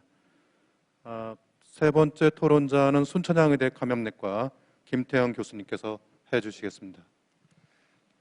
예, 임상 의사 입장에서 말씀드리겠습니다. 오늘 주제가 상당히 이제 가혹한 주제라고 생각됩니다. 이제 하나만 갖고도 굉장히 힘든데, 그러니까 의사들이 이제 저도 확진자 진료를 하고 있지만, 그러니까 진료를 하는 의사들한테는 이제 코로나19 하나로도 굉장히 힘든데, 이제 투인데믹이 됐을 때 상당히 이제 짓궂다라는 생각이 들었고요.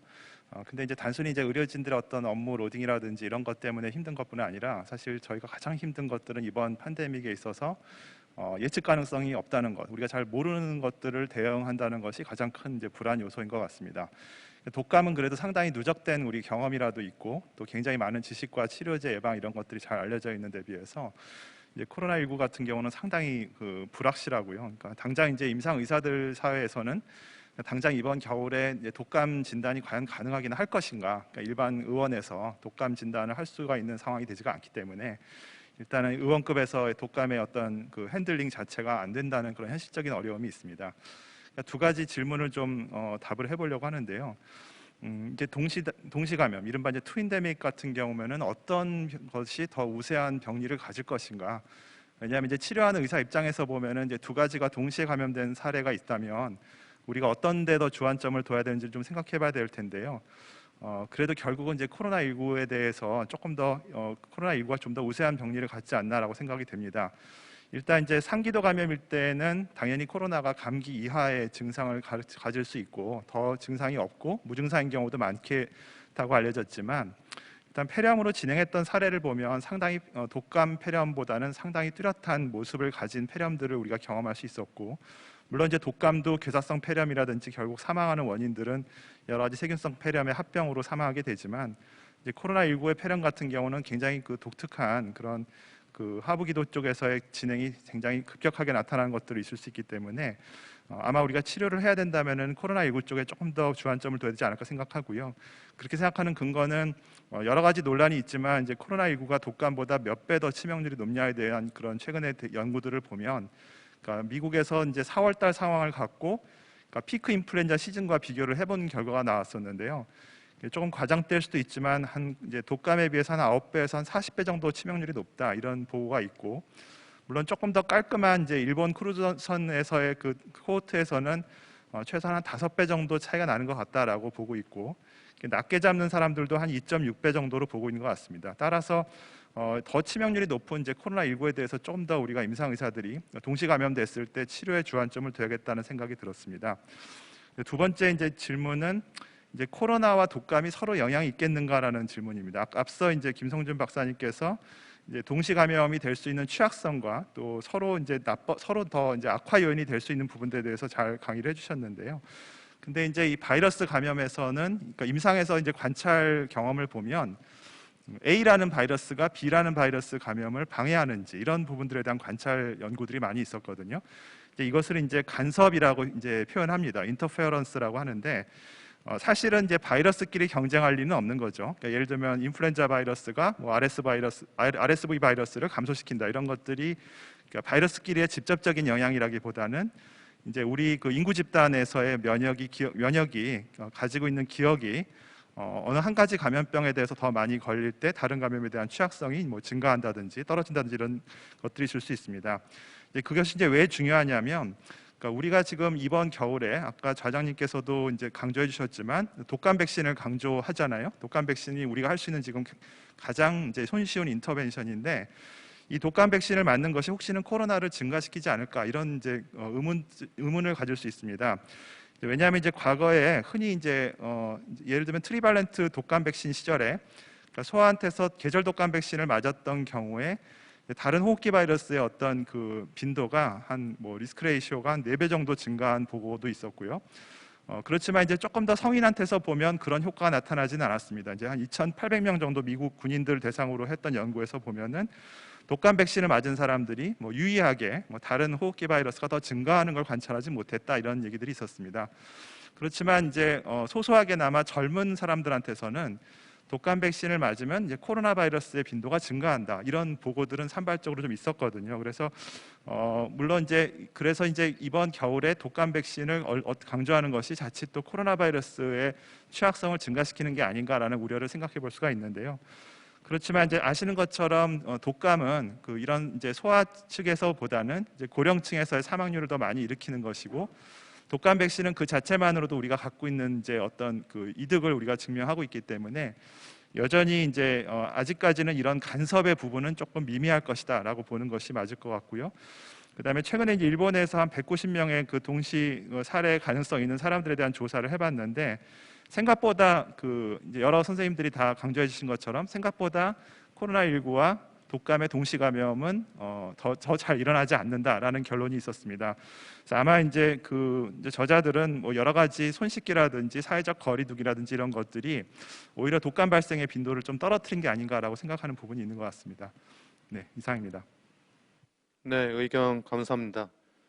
독감과 코로나의 임상 양상의 비교, 코로나가 치명률이 좀 더 높은 것 같다라는 의견을 주셨고, 또 코로나 백신, 인플루엔자 예방 접종이 미치는 효과가 여러 논란이 있을 수 있다라는 의견을 주셨습니다. 네 번째는 이진한 의학 전문 기자께서 토론을 해주시겠습니다. 안녕하세요. 저 동아일보 이진한 의학 전문 기자입니다. 오늘 그 정부가 그 백신의 확보 관련해서 오늘 브리핑도 하고 많은 내용을 발표를 해 썼는데요. 근데 문제는 아까 그 박혜수 교수님처럼 현 상황에서 우리가 어떻게 해야 될 것인가가 제일 중요할 것 같습니다. 지금 미국이나 영국 같은 경우는 오늘이죠. 8일부터 이제 백신을 본격적으로 접종을 하고 있는 상황입니다. 근데 우리는 아직까지 백신 접종을 하려면 빨라야 내년 3반기고, 그리고 구매가 확정된 것도 사실은 1,000만 도즈 말고는 나머지는 확실하지가 않습니다. 제약사 측에서 만약에 공급량이 부족하면 더 딜레이 될 수가 있습니다. 이에 대해서 정부는 어쨌든 간에 내년 말에는 그 구매 물량을 다 확보할 수 있다 정도로만 표현을 했습니다. 이런 상황에서 사실은 정부 입장에서는 그렇습니다. 그 백신 확보보다는 백신의 안전성이 더 우선이기 때문에 지금 현재 나온 백신들 중에서 가장 안전한 백신들을 먼저 이제 그 확인하는 절차가 더 중요하다라고 보는 것이고, 하지만 국민들은 어쨌든 간에 이 불안과 공포감 이런 것들이 좀 많이 높은 상황에서 우리나라도 빨리 백신 접종의 시기가 빨라져야 될 것이 아니냐. 내년에는 다 같이 해외 여행도 가고 싶은데 또 우리나라만 그 배제되고 다른 나라는 더 쉽게 여행 가는 그런 상황이 생기는 것이 아니냐라는 겁니다. 이런 사실 정부와 국민들 간의 이런 갭을 최소화하는 것이 사실 중요하겠는데요. 그런 측면에서 국가가 정부가 천천히 도입해도 된다. 도입이 충분히 가능하다라는 것에 대해서 충분한 근거나 국민들한테 믿음감을 줄 수 있는 그러한 데이터가 필요할 것이라고 생각합니다. 오늘은 사실 그 동시 감염과 관련해서 좀 이야기를 나누고 있는데요. 아까 김태형 교수님 언급하였듯이 오히려 더 독감 백신을 맞으면 더 다른 바이러스 감염률이 더 확산되지 않냐는 얘기도 하셨고, 동시 감염이 오히려 떨어질 수 있다라고 하는 내용도 하셨는데, 이런 거에 대해서 좀 사실은 더 언론 입장에서는 더 관심 많은 사항이 있을 수 있거든요. 그래서 이거에 대해서 좀 전문가분들께서 좀 확실한 얘기가 됐으면 좋겠고, 현재 우리 독감 백신 접종률은 67%입니다. 물론 기존의 평균에 비해서는 좀 높은 편이지만 외국에 예를 들어서 호주 같은 경우 겨울을 날 때 전 국민 접종률이 90%를 넘었었고, 어쨌든 그런 상황에서 그 대유행 상황을 일단은 피해 나간 것이 사실이기 때문에 우리도 그 독감 백신에 이게 계속 몇 %까지 맞아야지만 되는지에 대한 이런 것들이 좀 국민들한테 인식을 해줘야 되지 않느냐. 그리고 이게 계속 낮은 상황이 사실 된다는 것은 국민들이 여전히 그 백신 부작용, 독감 백신 부작용에 대한 우려가 굉장히 높기 때문에 사실 모든 백신은 부작용이 있다. 그리고 부작용은 종류가 많고 단순 통증부터 아주 심각한 질환까지 이런 게 4단계로 나눌 수 있다. 이런 것들이 좀 구체화되고 좀 얘기가 나눌 수 있는 것이 됐으면 좋겠습니다. 왜냐하면 이런 독감 백신뿐만 아니라 앞으로도 이런 코로나19 관련 백신도 종류에 따라서 어떤 부작용이 생길지 이런 것들이 다 나중에 이제 구체화되고 나오기 시작하면 이에 대한 또 불안감, 공포감이 더 심해져서 또 안 맞을 수도 있는 상황이 생기기 때문에 이미 정부는 어느 정도 데이터를 가지고 얘기를 하는 것 같은데, 사실 외부에서 보는 우리 언론이나 국민들 입장에서는 그런 데이터에 관련된 공개가 없이 그냥 무작정 하는 말에 대해서 좀 신뢰감이 떨어지지 않는 생각을 하게 됐습니다.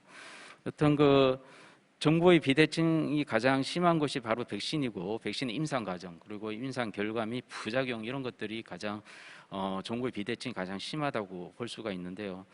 물론 민감한 부분도 있겠지만 사실 국민들이 궁금한 건 정말 단순합니다. 언제 맞을 수 있는지, 또 부작용은 없는지, 또 부작용 시 대체를 어떻게 하면 좋은지, 맞고 났는데 또 맞아야 되는지 이런 것들에 대한 궁금증을 좀 제대로 좀 해결할 수 있는 그런 상황이 좀 만들어졌으면 좋겠습니다. 이상입니다. 네, 감사합니다. 국민과 많이 소통하고 있는 언론인의 입장에서 백신이 충분히 확보되어 있는가, 언제 맞을 수 있는가, 정부에서 얘기하는 안전성에 대한 좀 더 투명한 소통이 필요한 것 같다. 이런 내용을 주로 말씀해 주신 것 같습니다. 네, 네 분 패널께서 좋은 토론을 해주셨는데 혹시 발표자들 분께서 어떤 언급하실 거 없으면은 우리 질문이 들어온 게 있어서 몇 개의 중요한 질문에 대해서 답변을 드리는 시간을 갖도록 하겠습니다. 첫 번째는 작금의 예방법으로 외출 삼가하고 집에 있으라라는 소극적 방법 안내 위주인데요. 보다 적극적 방법 안내가 필요합니다. 라는 질문이 있는데 우리 예방의학과 박혜숙 교수님께서 좀 답변을 해주셨으면 합니다. 제가 아까 이제 말씀드린 것처럼 사실 저희가 이 코로나19가 있으면서 대부분의 그 대중에게 갔던 메시지는 사회적 거리두기의 메시지, 그래서 이제 집에 있어라 이런 메시지만 갔던 것 같습니다. 그래서 저는 이제 집에 있으면서 또 어떻게 해야 되는가 이런 메시지가 좀 전달돼야 되지 않을까 이런 생각이 듭니다. 그래서 아까 말씀드린 것처럼 우리 면역력을 증가시키기 위한 그런 뭐 웰 밸런스드 다이어트에 대한 메시지도 있을 수 있고 또 그 운동을 지금 거의 사실은 외부 활동이 제약이 되면서 운동을 못하는 그런 부분도 있거든요. 그래서 집 안에서 실내에서라도 이렇게 어떻게 운동을 해서 우리의 어떤 신체 활동을 증가시키는 그런 메시지, 그리고 비만한 사람들이라든지 그다음에 그 만성 질환자들이 이 코비드 19의 위험군이라는 건 다 알려져 있는 부분입니다. 그래서 그분들이 어떻게 해야 더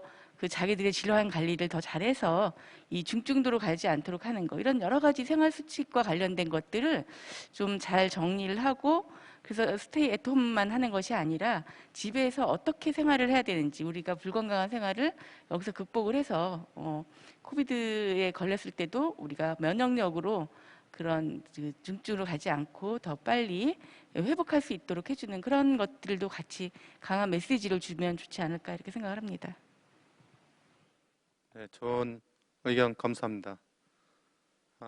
두 번째는 독감과 코로나의 동시 감염 발생 시 어떤 치료가 선제적으로 수행되어야 하는지요? 아니면 동시에 치료가 수행되어야 하는가요?가 있고, 두 번째로 독감과 코로나19의 인체 감염 경로를 추적 시 어느 감염이 먼저 발생했는지 알 수 있습니까? 이거 두 개 묶어서 우리 송준영 교수께서 말씀해 주셨으면 합니다. 네, 그 올해 상반기 남반구인 호주에서는 사회적 거리두기를 잘 지켜서 인플루엔자 유행 없이 잘 넘겼는데, 올 겨울에 북반구에서는 어떨지 굉장히 그 관심을 다 갖고 있는데, 이제 남반구와 달리 북반구의 경우는 실제 겨울철이고 날씨가 춥고 건조하기 때문에 호주와 달리 실제 인플루엔자 바이러스의 활성도도 높아지고 실내 활동을 많이 하면서 호주에서와는 달리 인플루엔자 유행이 있을 가능성이 있기 때문에 좀 더 잘 대비를 해야 되는 상황으로 보입니다. 인플루엔자와 코비드 19 동시 감염이 됐을 때 연구마다 실제 바이러스 쉐딩 그런 부분에 있어서는 조금씩 상이한 연구 결과도 있지만 공통적으로 폐 손상과 중증도가 굉장히 높아진다는 사실입니다. 당연히 동시 감염이 된다면 두 가지 바이러스에 대해서 동시에 치료를 해야 되고요.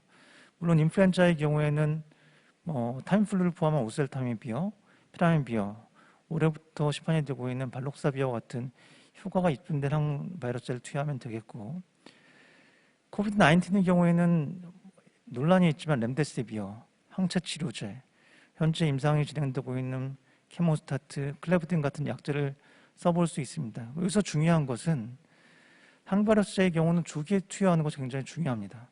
이미 폭격이 다 끝난 다음에 항바이러스 투여하는 건 굉장히 효과가 떨어지는 것이기 때문에 인플루엔자의 경우에 그래서 초기 증상 발생 48시간 이내에 투여하라고 되어 있는데 인플루엔자 감염은 증상의 발생이 되게 굉장히 명확합니다. 그래서 감염된 사람이 내가 언제 감염되는지 명확하게 시간까지 특정할 수 있을 정도로 갑자기 시작된 발열, 근육통, 호흡기 증상이 명확한데 코비드 19의 경우는 이 같은 증상이 초기에 모호하다는 게 문제점입니다.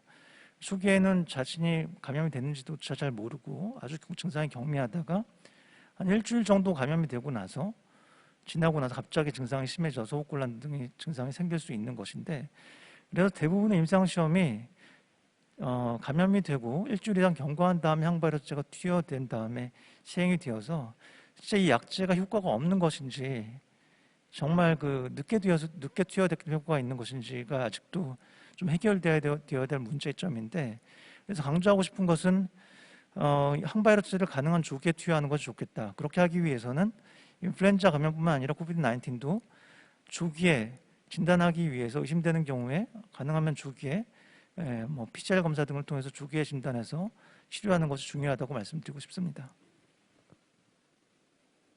네, 좋은 의견 감사드립니다. 그 다음으로는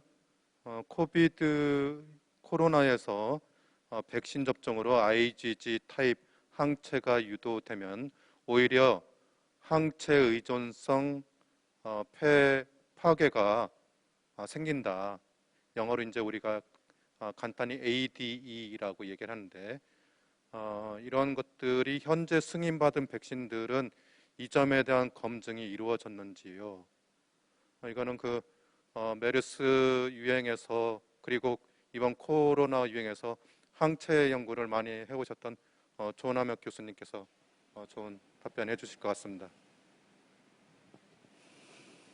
네, 아주 중요한 질문이고요. 지금 한참 시험이 진행되고 있는 이 백신 이상 3상 시험에서 3상 시험 결과들을 잘 지켜봐야 될 중요한 원인이기도 합니다. 일반적으로 이 엔티바디가 기본적으로는 우리 몸에서 바이러스가 침입하면 걔네들을 잡아서 우리 몸에 감염이 안 되게 그렇게 해주는 역할을 하지만 예전에 보고에 따르면 일부 바이러스, 예를 들면 댕기 바이러스 같은 경우에는 우리 몸에 항체가 있을 때 그 바이러스가 더 잘 우리 몸으로 들어와서 복제를 더 잘하고 더 심한 질환을 일으킬 수가 있습니다. 그래서 그 항체를 유도하는 백신이 오히려 더 진짜 감염됐을 때 더 나쁜 상황을 만들게 되는 거죠. 사실 이 코로나 바이러스는 그 분야에 대해서 많은 연구가 아직 거의 없습니다. 이전에 사스 바이러스 그리고 메르스 바이러스 같은 경우에는 사람들이 많이 금방 사라졌거나 사람들이 많이 걸리지 않아서 이제 그걸 테스트해 볼 수가 없었고 일부 동물 실험에서 일부 보고가 있습니다. 그렇게 백신을 했을 때 폐렴이 좀 더 심한 경우가 원숭이에서 보고된 적이 있어요. 그리고 사람에서는 특별한 보고가 거의 없습니다. 근데 지금 이제 코비드 상황에서는 그걸 실제적으로 지금 여러 가지 동물 실험 연구나 기초 연구, 그 다음에 사람에서 임상 연구가 워낙 급하기 때문에 동시에 진행이 돼서 이 모든 연구 결과들을 잘 봐야 됩니다. 그래서 지금 그러니까 실험실 세포 배양에서의 증거로는 아직 엔티바디가 바이러스 감염을 증가시킨다라는 내용은 아직 없습니다. 다행히도. 그런데 이제 앞서 말씀드린 대로 계속 문제가 되는 것이 지금 중증 환자들의 정확한 병인 기전을 우리가 폐렴의 기전을 우리가 잘 모르고 있습니다.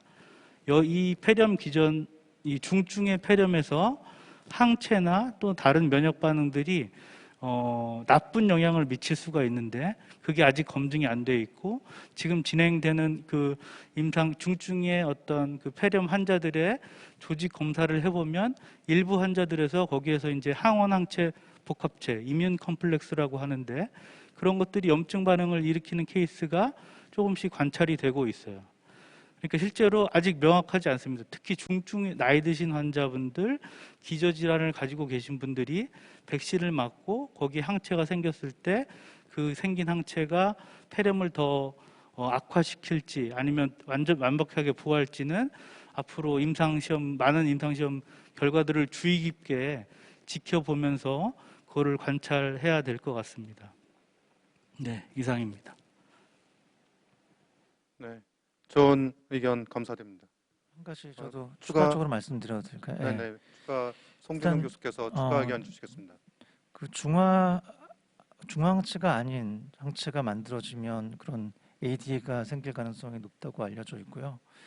그래서 과거에 사스 백신이 시도될 때는 잘 정제되지 않은 백신이 만들어지면서 이제 타겟 사이트가 스파이크 프로틴이 아닌 다른 사이트에 이제 정제되지 않은 백신이 만들어지면서 비중화항체에 의해서 AD가 이제 유발됐다는 얘기들이 있고, 최근에 만들어지는 백신은 이런 스파이크 프로틴을 잘 정제해서 만들기 때문에 AD와 같은 이상 반응의 발생 위험이 상대적으로 적을 거라고 생각하고 있지만, AD 기전 중에 한 가지가 이제 중화능이 낮은 백신 항체가 만들어지는 경우에도 이런 AD를 일으킬 수 있기 때문에 실제 백신이 충분히 높은 이제 중화능이 있는 항체를 만들어내지 못하거나 시간이 지나면서 중화력이 떨어져서 이런 AD가 이제 발생할 수 있기 때문에 이런 백신의 이상 반응에 있어서 AD에 관한 발생에 대해서는 좀 백신 접종 후 단기간에 충분히 이 부분에 대해서 평가하기는 어렵고, 접종 후 장기간 한 6개월에서 1년 이상까지 좀 모니터를 해야지 이런 이상 반응이 있는지 충분히 저희가 감시할 수 있을 것 같습니다. 네, 좋은 의견 감사드립니다. 그럼 다음으로는 아마도 지금 코로나에 대한 치료제나 백신이 개발이 더뎌서 이런 질문하신 것 같은데, 사실 백신 같은 경우는 굉장히 백신 개발이 빠른 상황입니다. 치료제나 백신이 여러 가지 종류의 바이러스에 대해 유의미한 효과가 있는 겁니까? 이런 질문을 주셨는데, 김태형 교수님께서 답변을 좀 해주시겠습니까? 예, 일단 그 치료제가 어떤 다종 바이러스의 항바이러스 효능을 갖고 있는지에 대해서는 아직 잘 모릅니다. 그러니까 특히 이제 코로나를 중심으로 생각해봤을 때 그것이 겹치는 것들을 우리가 임상적으로 추천할 만한 것들이 없고요. 아까 이제 이진환 기자님께서 이제 국민들이 가장 궁금해하는 게 이제 이런 부분에 대해서 어떤 지식적인 갭이라고 했는데, 사실 이제 자칫 또 시험적인 인비트로의 효능만 가지고 어떤 특정한 약들이 이렇게 뭐 예방약으로 추천된다든지 이런 얘기들이 한간에 퍼지는 걸 보면은 좀 이제 이런 아직 시험관적인 그런 임상 데이터를 배제한 그런 시험관적인 그런 효능만을 근거로 어떤 특정 치료제가 뭐 예방 효능이 두루두루 있다라고 하는 것들은 좀 잘못된 지식인 것 같습니다. 아직까지는 주류 학계의 목소리에 좀 더 귀를 국민들이 들어야 될 것 같고요. 이제 예를 들면 이제 시험관적으로는 파비피라비와 같이 RNA 디펜던트 폴리머레이즈 (RDRP) 쪽에 작용하는 원래 이제 인플루엔자 치료제로 나왔던 약이죠. 상품명이 이제 아비간이고, 이런 것들이 이제 인플루엔자 치료제로 이제 처음에 도입됐다가 코로나에 대해서도 이제 항바이러스 효능이 있다라고 이제 임상 연구가 있었죠. 그렇지만 이제 아직까지 그렇다고 해서 이것을 뭐 예방적으로라든지 동시 감염될 때 쓸 수 있다는 것들을 우리가 권장하기는 어려울 것 같고요. 그다음에 이제 아테수네이트, 피로나마이드 뭐 이런 계통의 약들도 시험관적인 데이터까지 나왔는데 아직까지 이런 약제들을 널리 쓰이기는 좀 어려울 것 같습니다. 백신에 대해서는 이제 어떤 특정 백신이 여러 가지 바이러스의 동시 예방이 가능한지에 대해서는 아직 알려진 바가 없고, 부정적으로 서로 어떤 간섭이 있을 수 있는지는 아까 이제 언급을 드렸었는데, 그렇지만 설령 이제 다소 그런 아주 소소한 그런 간섭 현상이 있다 하더라도 현재까지는 인플루엔자 백신과 또 앞으로 도입될 코로나 백신을 각각 이제 접종해야 되는 그런 명분보다 크지는 않을 것 같습니다. 네, 좋은 의견을 주셨습니다.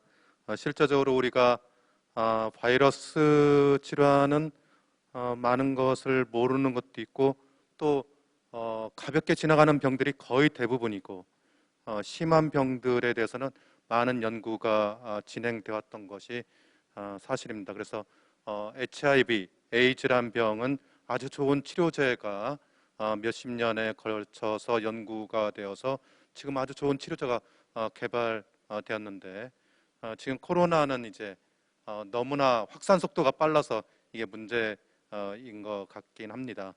어쨌든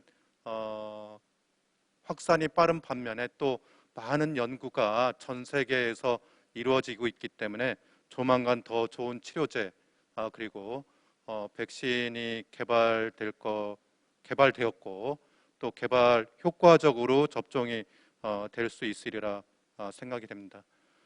다른 질문은 없어서 오늘 세 분께서 아주 좋은 강의를 해주셨고 네 분 패널께서 좋은 토론을 해주셨습니다. 이상으로 코비드-19 대유행에서 인플루엔자 동시 감염 온라인 포럼을 마치도록 하겠습니다. 감사합니다. 네, 수고 많으셨습니다. 오늘 마지막으로 임태환 대한민국 의학관리원 회장님의 폐회사 말씀을 듣겠습니다. 안녕하십니까. 대한민국 의학관리원 회장 임태환입니다. 바쁜 일정에도 불구하고 오늘 포럼을 위해 귀중한 시간을 내어주신 여러분과 트윈데믹, 즉 코로나와 인플루엔자의 동시 감염과 관련된 코비드-19 온라인 포럼을 준비해 주신 여러분들께 감사의 인사를 드립니다. 오늘 있었던 포럼은 대단히 유익하고 성공적이었다고 평가할 수 있겠습니다. 먼저 포럼 참여자들 사이에서 심도 있는 발제와 토론이 이루어질 수 있도록 이끌어 주신 좌장 신형식 회장님께 감사드립니다. 발표자로 참석해 주신 한국화학연구원의 김성준 팀장님과 고대의대 감염내과 송준영 교수님, 국립감염병연구소의 장희창 소장님께서 코비드-19 대유행에서 인플루엔자 동시 감염이라는 주제로 각자 맡으신 분야의 전문적인 식견을 보여주셨습니다. 또한 토론자로 참여해 주신 서울의대 조남혁 교수님, 이화의대 박혜숙 교수님, 순천향의대 김태영 교수님, 동아일보의 이진한 전문기자님도 오늘 포럼을 풍성하게 만들어주신 주역이라고 할 수 있겠습니다. 계절이 겨울로 접어들면서 코로나 대유행이 번지고 있습니다. 여기에 인플루엔자 등 호흡기 바이러스의 동시 유행까지 겹칠 경우 그 피해는 상당할 것으로 예상이 되고 있습니다. 따라서 최근 정부에서는 올해 동시 유행에 대비하기 위해 무료 접종 대상을 확대하는 등 대책을 마련하고 있습니다. 국민 여러분들께서도 감염병 의심 증상이 발생 시 적절한 의료 시스템의 도움을 받아 검사와 진료에 협력하여 주시기를 당부드립니다. 끝으로 참석해 주신 모든 분들의 수준 높은 발표와 토론에 다시 한번 깊이 감사드립니다. 이번 포럼을 통해 연자와 토론자들께서 국민들에게 많은 유익한 정보를 알려드릴 수 있었다고 생각합니다. 아무쪼록 차기 포럼에서 더욱 흥미롭고 도움이 될 수 있는 주제들이 다루어지길 바라면서 온라인 포럼을 마치도록 하겠습니다. 감사합니다. 예, 오늘 포럼을 끝까지 시청해 주신 모든 분들께 감사드립니다. 참고로 내일 오전 10시에는 코비드-19 환자 급증에 따른 중환자 진료 대책을 주제로 포럼이 이어질 예정이오니 많은 관심과 시청 부탁드리겠습니다. 이것으로 오늘 포럼을 모두 마치겠습니다. 감사합니다.